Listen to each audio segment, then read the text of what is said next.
anunciar. O PST já na Câmara Municipal referiu de forma clara que era favorável a este regulamento.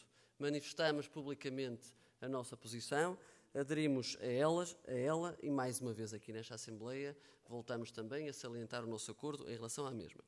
Naturalmente que aproveitamos este ponto para promovermos algum debate sobre aquelas que são algumas políticas que consideramos, do nosso ponto de vista, que poderão ser levantadas relativamente ao centro histórico.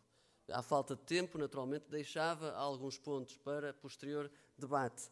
Em primeiro lugar, e por exemplo, temos a questão do ano passado, salvo erro, tivemos até audições públicas no que diz respeito ao plano de urbanização de Guimarães. Gostaríamos de saber exatamente em que ponto está a concretização desse mesmo plano de urbanização que foi discutido. Em que ponto é que está atualmente o estado do plano?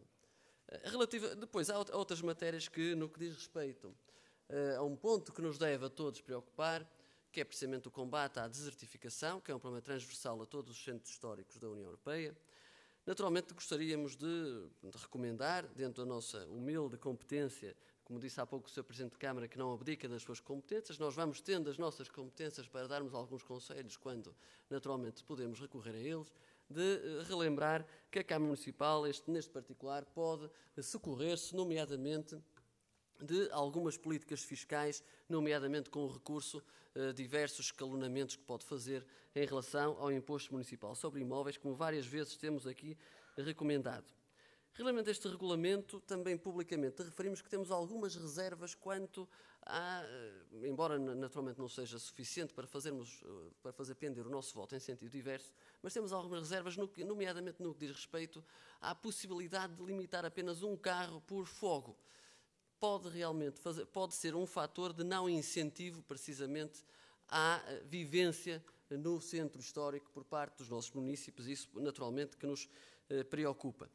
Em relação, também gostaríamos de saber da parte do Sr. Presidente de Câmara, porque há pouco na resposta que me deu à minha intervenção sobre a questão da sustentabilidade dos equipamentos, falou também que eu deveria ter falado sobre a questão de haver falhas também, nomeadamente, do próprio comércio local. Mas também acho que o Sr. Presidente de Câmara, além de se queixar do comércio local, também deveria ter ido mais além e deveria ter apontado e deveria apontar que planos é que tem para convencer o comércio local a ir num determinado sentido, no sentido de transformar, sob o ponto de vista comercial, o nosso centro histórico vivo. Porque só com o centro histórico vivo, em termos comerciais, poderemos realmente também fazer com que o centro histórico continue a proliferar. Por outro lado, também gostaríamos de saber exatamente que política de transportes, em especial, é que estão a pensar em implementar, em termos de transportes públicos, para permitir o mais fácil acesso ao centro histórico.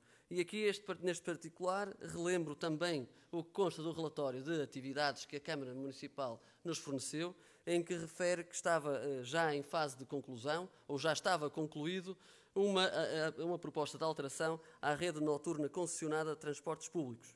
Aquilo que nós gostaríamos de saber é quais as conclusões e que aplicações é que teremos dessas mesmas conclusões no que diz respeito à rede pública de transportes para além do período das 20 horas. E, naturalmente, que neste ponto não poderíamos deixar de salientar um outro fator que sempre nos preocupou, que diz respeito à questão do estacionamento.